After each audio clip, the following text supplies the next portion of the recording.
Fancy intro music, yeah! Woo!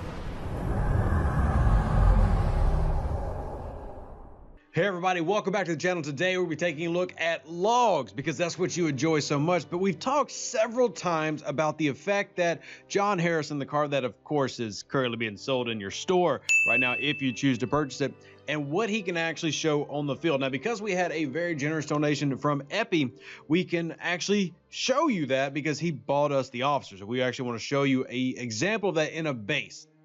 Now, what's the point of this? Well, I wanted to show because Harrison as a card is pretty limited to what he can do on the field. So he's good on a sarcophagus if you're in territory capture. Obviously, he's good on a Saladin, Pilum, but getting an officer just for some, a few different offensive bonuses maybe not be that much worth it to you. However, if you could use it also in a defensive capacity, maybe in a live territory defense, or if somebody was hitting your base and you had ships in your territory, or if you were, say, in a situation where you were out raiding and you wanted to leave a ship home to try to deal as much damage as you could to protect yourself, maybe this could be a beneficial card. So I wanted to show how it works and show it in action against Frosteh, who is an awesome player on my server. Big Whale, obviously, with his level 50 ship. You guys and gals get to see an Enterprise A. So we're going to jump right into the actual fight, and then we'll recap here towards the end of it. So put on your big boy pants. It's about to get dirty. All right, so for this test run, you can see Frosteh's big Enterprise A here. Beautiful ship. I mean, I love the model in the game. Not super stoked about how it actually works when it comes to high-level PvP, but very strong, obviously. Loaded out with Keensner is going to swack my base like it's no problem. But this is the test run. So this is our control. We don't have Harrison on any ship, and we're loading out my ships as if I was normally going about my day-to-day. So I did not run any extra defensive crews. I'm not running Yuki on anything. I've got a miner. I've got a Pipe and Road Chin loadout on my auger. So now we're going to have him hit the base to do a show of what it looks like when he hits with that. And obviously he's going to win. And, if I went full defensive loadout, I think I could get him down maybe to about a quarter of his health. But in this one, we get him down to roughly 60%. And we'll actually see in the log these specifics. Now, I got to go through the fun process of repairing all these ships, RIP. And you will see me blow through some Latinum in this video. And remember, the Parabellum event gives me plenty of Latinum every time. So I don't even have to buy the Latinum. I just get it from events. So we can do stupid videos like this where we let a level 50 beat up on us. But you all are going to take some consolation at the end of this video when I show you the repair costs that Frosteh had to go to. Make you feel a little bit better about those whales and their big guns. So we get these repairs done here, which always takes so long to do. Thankfully, I'm tri-faction locked, so I got plenty of speed ups for days.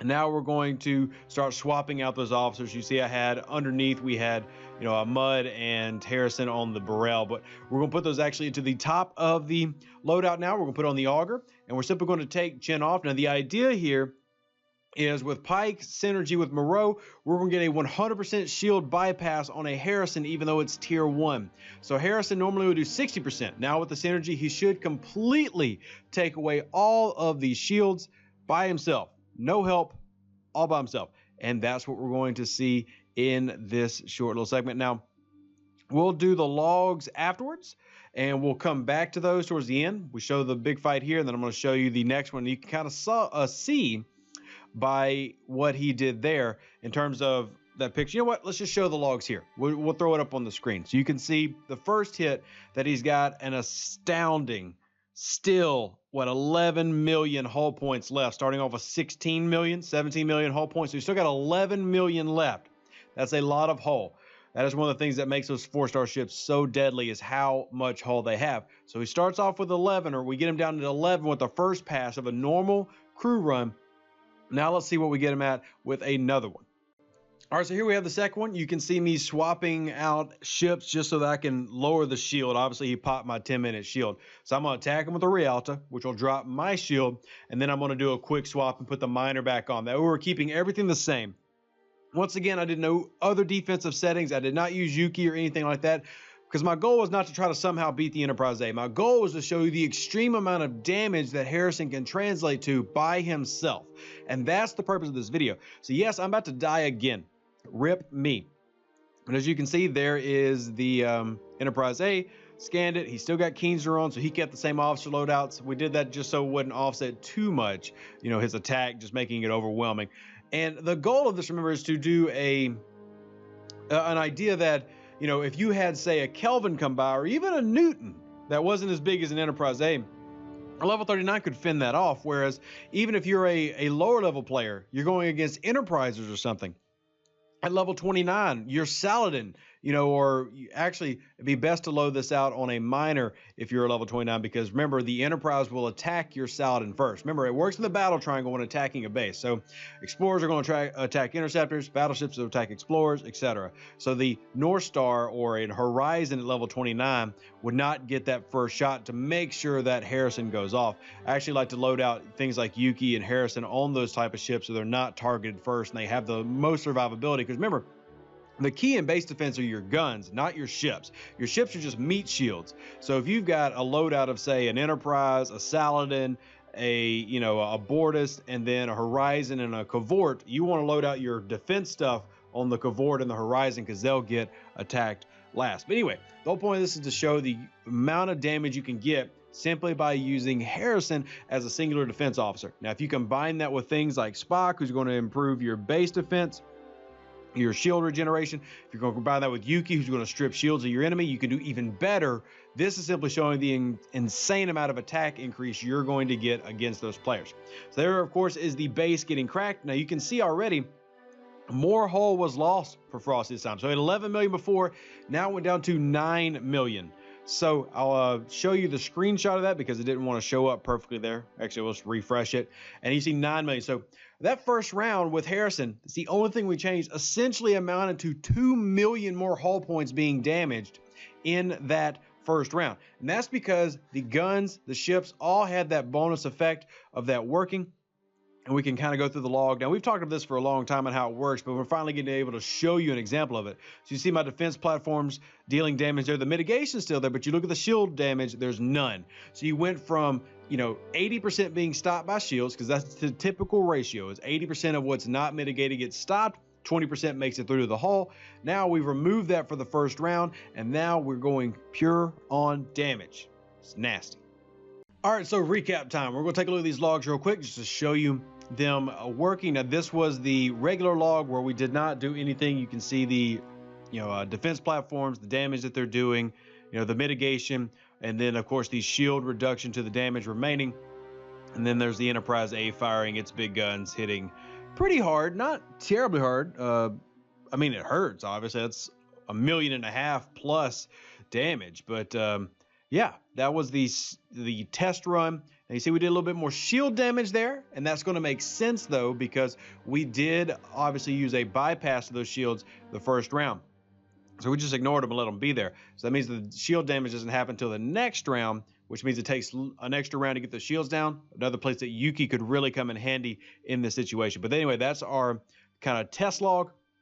And now let's go to our main log, which is this one right here. And then you can see the shields. Yes, there's going to be a little bit more, which makes sense based on what we're doing. Once again, remind you, this is only to show you the damage that Harrison can help your station provide. This is not a full defense crew loadout, because I promise you, I'm not recommending you run Barrett as a defense captain on your starbase. It gets it down to 9 million, and then we'll look at the battle log here, and then you can see the activation of all the officers. The shield mitigation here doesn't really matter for Uhura, but same idea for how she's working with the TOS Enterprise. But see, right here, we got nothing, shield, no shields, no shields, no shields. Same thing for everything for this first round. And this is just nutso. And then there's finally wrapping up with Platform E, and then you'll return back to the second round, and bam, there's the shields again, stopping a lot of what you were doing. Now, that doesn't make it, bad. It's a very good loadout. Like I said, it has its uses. Even me not stopping an Enterprise is not really disheartening at all. I mean, the fact that we did the damage to it. Now, Frosteh was kind enough to provide screenshots to repair cost. So here is what it costs. I'm going to throw it on the screen with his permission, of course. This is what it cost this time when he had 9 million hull left to repair his ship. 177.2 million tritanium and 4.9 million dilithium for that one hit on the base. So one, I gotta give a shout out to him, because I think he ended up wasting about 1 billion trit through various tests that we were running. So thank you to Frosteh for doing that. But also, just if you're out there and you're thinking, How can I get back at those dirty big ships that keep hitting me, whether they're whales, free-to-play, or dolphins? Because Dekix was talking to me yesterday, the free-to-play, who is now, I think, at 45 or 44. He's got a couple of big ships too that he's been grinding out for some time. And if you want a way to try to fight back when they're trying to hit your base or something, or if you want to draw them in, well, this is one of the cards that can help you do it. If you can get it through an auction event, which we've seen them do, there's several players in the 20s who've gotten it for free through auctions, and the 30s, or if you just go up and buy it, up to you. But now you get a visual example of how it works. Hope you enjoyed the video. If you did, smash that like button, hit subscribe if you haven't already, hit that join button if you think about supporting the channel, and of course, join the Discord, link in the description below. Live long, prosper, stay safe with us, Cowboys. We'll see you on the next one. Deuces, that's me. I would like to request to Scopely to add more Klingons to the game. That is what I was told to do, and so I am doing it. Which, is not maybe the best thing as a leader to just do what you're told, but it seems like a good request to make, to add more Klingons. Everything is better with Klingons, am I right? I am right, because I'm a Klingon. Klingon mach tach judge! We are Klingons, let it remain. All right, Laurel's on a roll today. She's very excited. An even better outro than the intro. Yeah! Woo!